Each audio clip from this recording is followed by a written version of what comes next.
Hoje a gente vai começar a sequência aí de aulas da Lei Orgânica do município de São João de Meriti, tá? A gente vai dividir aí em etapas para não ficar tão massivo o estudo, tá bom? Lembrando que se você gostar do conteúdo, deixe seu like, deixe seu comentário, se inscreva no canal e clique aqui no sininho para você receber as notificações quando a gente postar um vídeo novo, tá bom? Lembrando, muito obrigado, bons estudos a todos e vamos para a aula. Fala, minha galera, muito boa tarde, concurserianos e concurserianas do meu Brasil. Hoje a gente vai continuar dando aula aqui da Lei Orgânica, aula 9 aqui da Lei Orgânica.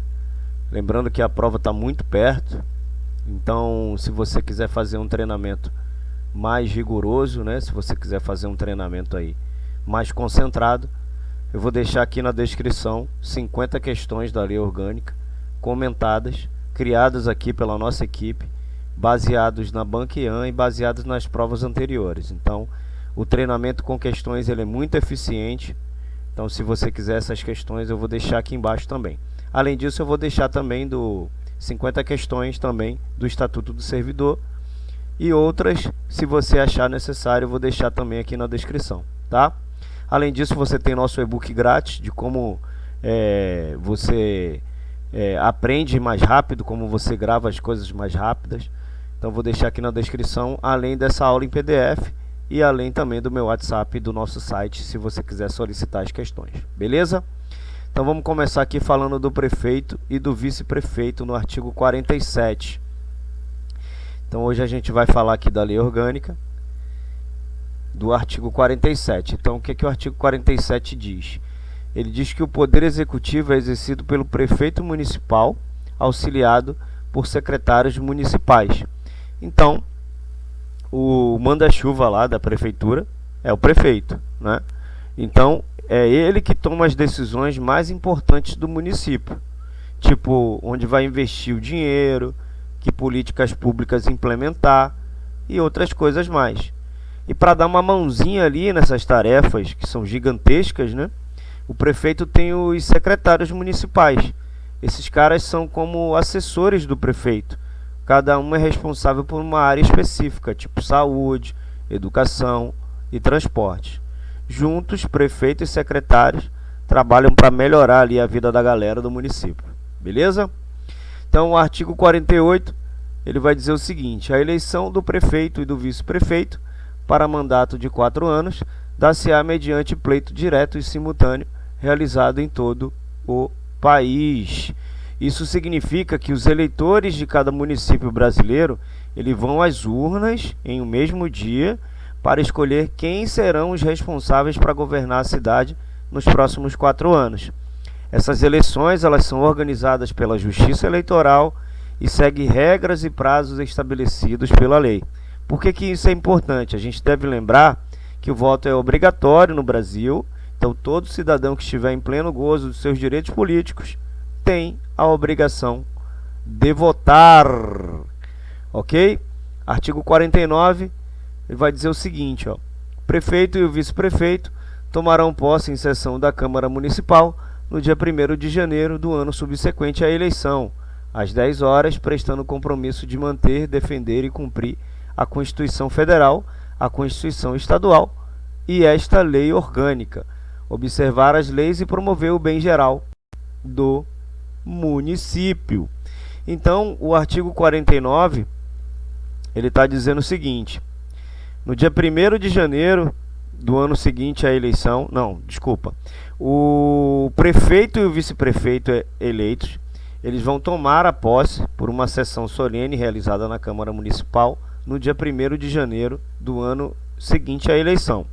Nessa cerimônia, eles deverão prestar o compromisso de manter, defender, cumprir a Constituição, além da Constituição Estadual e além disso a lei orgânica. Ou seja, eles assumem a responsabilidade de respeitar as leis e as normas que regem o país, o Estado e o município, e trabalhar para o bem-estar da população da cidade. É importante a gente lembrar, galera, que essa posse é um evento público e que a presença dos cidadãos é muito bem-vinda para celebrar esse momento democrático. Ok? Parágrafo único. Se decorrido 10 dias da data fixada para a posse, o prefeito ou vice-prefeito, salvo motivo de força maior, aceito pela Câmara, não tiver assumido o cargo, este será declarado vago. Então isso significa que se por algum motivo o prefeito ou vice-prefeitos eleitos não puderem tomar posse, deverão apresentar uma justificativa plausível para a Câmara Municipal, que pode ou não aceitá-la. Caso a justificativa seja considerada insuficiente, o cargo ficará vago e será necessário novas eleições para preenchê-lo. Esse dispositivo é importante para garantir que o processo democrático ele seja respeitado e que os cargos públicos não fiquem desocupados por muito tempo, prejudicando a administração da cidade. Ok? Então aqui no artigo 50, ele vai falar o seguinte, ó: substituirá o prefeito no caso de impedimento e o sucederá no caso de vaga o vice-prefeito. Isso significa que se por algum motivo o prefeito não puder exercer suas funções, como em caso de licença médica ou afastamento temporário, o vice-prefeito assume interinamente a posição do prefeito. Claro, com as mesmas responsabilidades e deveres. Já em caso de vacância do cargo de prefeito, já em cargo se ficar vago o cargo de prefeito, por exemplo, por renúncia ou alguma cassação, ou o prefeito morreu, enfim, o vice-prefeito assume o cargo de forma definitiva até o fim do mandato. É importante ressaltar que, neste caso, o vice-prefeito deverá cumprir todas as obrigações e metas estabelecidas para o mandato, respeitando a Constituição e as leis do país. Maravilha? Então, o parágrafo 1 ele vai dizer o quê? O vice-prefeito, além de outras atribuições, lhe forem atribuídas por lei complementar, auxiliará o prefeito, sempre que por ele convocado para missões especiais. Então, essas atribuições, elas podem variar de acordo com o município e podem incluir, por exemplo, a coordenação de projetos específicos, a representação do município em eventos importantes ou a gestão de determinadas áreas da administração pública. Além disso, o vice-prefeito também pode ser convocado pelo prefeito para missões especiais, ou seja, para desempenhar tarefas específicas que requerem sua presença ou expertise. Em geral, o vice-prefeito é um importante aliado do prefeito na gestão da cidade e pode desempenhar um papel fundamental na implementação de políticas públicas e por soluções para os desafios enfrentados pela população. Parágrafo 2, ele vai dizer o seguinte: a investidura do vice-prefeito em secretaria municipal não impedirá as funções previstas no parágrafo anterior. Então, o que quer dizer, essa parte? Estabelece que a nomeação do vice-prefeito para assumir uma secretaria municipal, ele não impede de desempenhar funções previstas, no parágrafo que a gente acabou de ler. Ou seja, a de substituir o prefeito em caso de impedimento e sucedê-lo em caso de vacância do cargo. O que isso significa? Que mesmo que o vice-prefeito seja nomeado para assumir uma secretaria municipal, ele ainda manterá as suas responsabilidades como substituto e sucessor do prefeito. O artigo 51, em caso de impedimento do prefeito e do vice-prefeito ou vacância dos respectivos cargos, será chamado ao cargo de prefeito o presidente da Câmara Municipal. Então, em caso de impedimento do prefeito e do vice-prefeito também, em caso de vacância, o presidente da Câmara será chamado para assumir lá a missão, Então, essa medida ela tem qual objetivo? Garantir a continuidade da gestão do município, mesmo em situações de desestabilidade, mesmo de situações de instabilidade política. O presidente da Câmara, só um adendo, assumirá o cargo de prefeito interinamente, ou seja, vai ser realizada, né? Não, desculpa. O presidente da Câmara Municipal, ele assumirá o cargo de prefeito interinamente, até que seja realizada uma nova eleição ou até que o vice-prefeito assuma o cargo, caso esteja disponível. É importante a gente ressaltar, galera, que o presidente da Câmara Municipal, ele deve cumprir com todas as obrigações e metas estabelecidas para o mandato do prefeito, claro, respeitando a Constituição e as leis do país.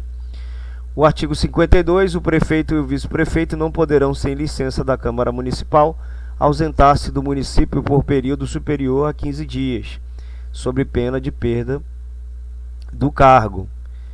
Então, de acordo com esse artigo, esses cargos não poderão se ausentar do município por um período superior a 15 dias sem licença da Câmara Municipal. Essa regra, por que ela é importante? Porque ela garante que o prefeito e o vice-prefeito estejam sempre ali presentes e disponíveis para a gestão do município, principalmente em situações de emergência ou quando decisões importantes precisam ser tomadas. Além disso, caso o prefeito ou o vice-prefeito se ausente do município sem a licença da Câmara Municipal e por um período, como a gente já mencionou, superior a 15 dias, eles perdem o cargo, eles são exonerados. Essa medida ela tem como objetivo garantir que os representantes eleitos cumpram as suas responsabilidades e se dediquem à gestão do município de forma integral. Vale lembrar que a perda de cargo só acontece em caso de ausência não justificada, ou seja, se houver uma justificativa válida para a ausência. A Câmara Municipal pode conceder a licença e o cargo não será perdido. Beleza? Então, o artigo 53 compete privativamente ao prefeito, falando aqui das atribuições do prefeito. Então, quais são as atribuições do prefeito? Nomear e exonerar os secretários municipais. Então, o prefeito ele tem o poder, ele é como um técnico de futebol. Ele escolhe os melhores jogadores para o seu time, Então, ele tem o poder de escolher as pessoas que vão auxiliar na gestão do município. Os secretários, na gestão do município, os secretários municipais. Assim como um técnico pode substituir jogadores que não estão desempenhando bem, o prefeito também pode exonerar um secretário caso ele não esteja desempenhando suas funções adequadamente. Então ele tira, ele coloca e tira quem ele quiser. No 2 ele diz aqui, exercer com auxílio dos secretários municipais a direção superior da administração municipal. Então o prefeito é como um capitão de um navio, liderando a tripulação ali para navegar em águas tranquilas e enfrentar tempestades. Ele é o responsável por dirigir a administração municipal com o auxílio de seus secretários, tomando decisões importantes, estratégicas para o desenvolvimento do município. Então ele tem o auxílio dos secretários na direção superior da administração. No 3, ele vai dizer que iniciar o processo legislativo na forma e nos casos previstos nesta lei orgânica. Então, o prefeito é como um jogador de xadrez, fazendo uma analogia, iniciando o jogo com uma jogada mais adequada. Ele tem o poder de iniciar o processo legislativo, propondo novas leis e projetos para a Câmara Municipal. Aqui no 4, ele vai sancionar, promulgar e fazer publicar as leis, bem como expedir decretos e regulamentos para a sua execução. Então, aqui no caso, o prefeito é como um juiz, dando o veredito final em uma partida. Ele tem o poder de sancionar, promulgar e fazer publicar as leis aprovadas pela Câmara Municipal, bem como expedir decretos e regulamentos para a sua execução. No 5, ele vai vetar os projetos de lei total ou parcialmente. Então, ele tem esse poder de vetar projetos de lei total ou parcialmente, Então, o prefeito, assim como todos esses poderes que ele tem esse poder de vetar. Pode ser total ou parcial os projetos de lei, caso considere que esses projetos possam prejudicar o interesse público ou a gestão do município. Dispor sobre a organização e funcionamento da administração municipal na forma da lei. Então, um prefeito aqui nesse caso, fazendo uma analogia, é como um gerente de uma empresa, organizando e definindo as regras de funcionamento da administração municipal. Ele tem o poder de dispor ali sobre as organizações e funcionamento da administração. Claro que na forma da lei, para garantir a eficiência e a qualidade dos serviços prestados à população. Aqui no 567, comparecer ou remeter mensagem em plano de governo à Câmara Municipal por ocasião de abertura da sessão legislativa, expondo a situação do município, solicitando as providências que julgar necessárias. Então, aqui nesse caso, eu gosto muito de fazer ilustrações e comparações para o entendimento ficar legal. Lembrando que eu estou colocando os artigos aqui que mais caem, então você pode perceber que às vezes eu pulo um artigo, às vezes eu coloco as informações que mais vão cair em provas. Então fique tranquilo que eu estou colocando informações realmente bem valiosas.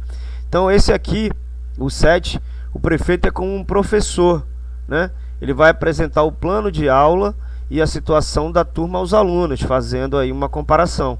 Ele tem o dever de comparecer ou enviar mensagens e planos de governo à Câmara Municipal por ocasião de abertura de sessão legislativa, expondo a situação do município e solicitando as providências que julgar necessário para isso. Beleza? Então aqui falando, né, do inciso 8, que eu vou chegar aqui agora nele. Enviar à Câmara Municipal o plano plurianual, o projeto de lei de diretrizes orçamentárias e as propostas de orçamento previstas nessa lei orgânica. Então, essa parte, o prefeito ele vai enviar à Câmara Municipal o plano plurianual, que é o PPA, o projeto de lei de diretrizes orçamentárias, que é a LDO, e as propostas de orçamento previstas na lei orgânica. O PPA é um instrumento de planejamento de médio prazo, que estabelece ali as diretrizes, os objetivos e as metas da administração pública para um período de 4 anos. Já a LDO estabelece as diretrizes para uma elaboração de orçamento anual, que é a previsão das receitas e despesas do município para o ano seguinte. O envio desses documentos é importante para que a transparência e a fiscalização das ações do Poder Executivo, pelo Poder Legislativo e pela sociedade. Aqui, no 9, nomear após a aprovação pela Câmara Municipal os servidores do Poder Executivo que a lei assim determinar. Então, aqui nesse caso, o inciso 9, ele estabelece que a competência do prefeito é nomear, após a aprovação da Câmara Municipal, os servidores do Poder Executivo que a lei assim determinar. O que significa isso? Significa que para alguns cargos a lei pode exigir a aprovação prévia do Poder Legislativo para que a nomeação seja feita pelo prefeito. Essa medida, ela com certeza vai visar a garantia, né, uma maior transparência e o controle na nomeação de servidores públicos municipais.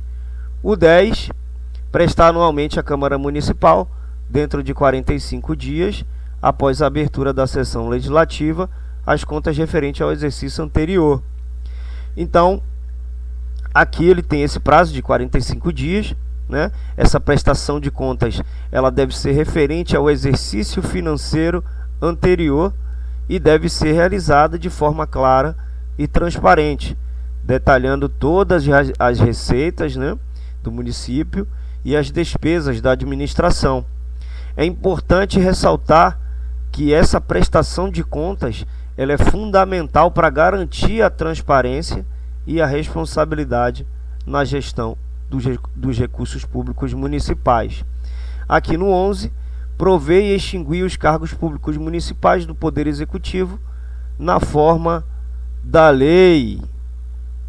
Isso significa que cabe ao prefeito, ele vai nomear e vai demitir servidores públicos que atuam no Poder Executivo Municipal.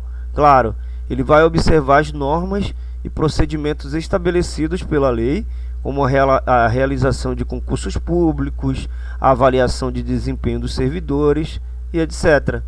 A nomeação e a exoneração de cargos públicos devem ser realizadas de forma impessoal, ou seja, sem discriminação ou privilégios a determinadas pessoas ou grupos. Aqui, no 12, editar medidas provisórias, essa lei aqui foi revogada, então a gente vai para o 13. Exercer outras atribuições previstas na lei orgânica, ou seja, além da competência explicitamente mencionada nos outros incisos, o prefeito também tem outras atribuições definidas em outros artigos da lei. Essas outras atribuições podem incluir, por exemplo, a competência para celebrar convênios com entidades públicas e privadas, autorizar obras e serviços públicos, conceder licenças e alvarás e etc. Cabe ao prefeito cumprir todas as disposições legais e regulamentares pertinentes ao exercício de suas atribuições. Parágrafo único. O prefeito municipal poderá delegar as atribuições mencionadas no inciso 6 deste artigo e outras que a legislação lhe facultar, inclusive a movimentação de recursos financeiros, atribuindo os secretários municipais a competência de ordenar despesas de suas respectivas secretarias. Então, é mais ou menos o que a gente falou, né? O prefeito ele pode transferir algumas de suas funções para outros membros do Poder Executivo, como secretários municipais, desde que sejam dentro dos limites estabelecidos pela lei. A competência de ordenar despesas das respectivas secretarias também pode ser atribuída aos secretários municipais pelo prefeito. Beleza? Aqui vamos seguir da responsabilidade do prefeito. Artigo 59. Os crimes que o prefeito praticar no exercício do mandato ou em decorrência dele por infrações penais comuns ou por crimes de responsabilidade serão julgados pelo Tribunal de Justiça do Estado. Então, determina aqui essa lei, esse artigo, que os crimes cometidos pelo prefeito, eles vão ser julgados pelo Tribunal de Justiça. Essa é uma medida importante para garantir ali a imparcialidade do julgamento, uma vez que o Tribunal de Justiça é um órgão independente do Poder Executivo Municipal, portanto, mais apto a julgar casos que envolvam o próprio chefe do Executivo. O julgamento é feito de acordo com a legislação penal e de responsabilidade aplicáveis. Ok? Parágrafo 1. A Câmara Municipal, tomando conhecimento de qualquer ato do prefeito que possa configurar infração penal comum ou por crime de responsabilidade, nomeará comissão especial para apurar os fatos que no prazo de 30 dias deverão ser apreciados pelo plenário. Então, o parágrafo 1, ele diz o seguinte, que a Câmara Municipal ela tem que tomar conhecimento de qualquer ato do prefeito que possa configurar uma infração penal, né? Então, ela vai nomear uma comissão especial, que é um grupo de vereadores ali nomeados pela Câmara, né, com o objetivo de investigar os fatos, e ela terá um prazo de apuração dos fatos de 30 dias, e o resultado deverá ser apreciado pelo plenário. Se o plenário, no parágrafo 2, né, se o plenário entender procedentes as acusações, determinará o envio do apurado à Procuradoria-Geral de Justiça para providências, em caso contrário, determinará o arquivamento, publicando as conclusões de ambas as decisões.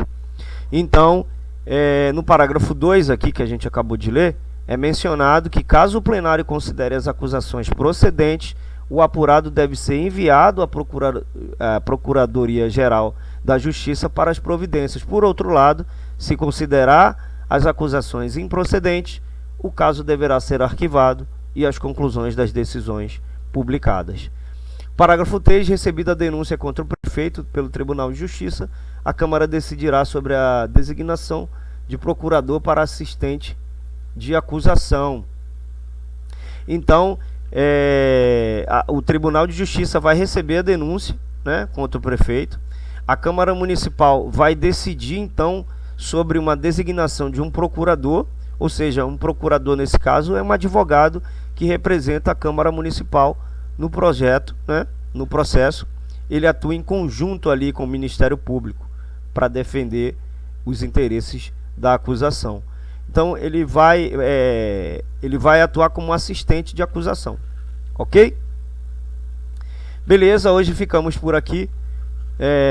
Lembrando que se você quiser solicitar questões de concurso de qualquer área, você pode entrar em contato com a gente fabrica essas questões. Geralmente a gente já tem as questões prontas, né?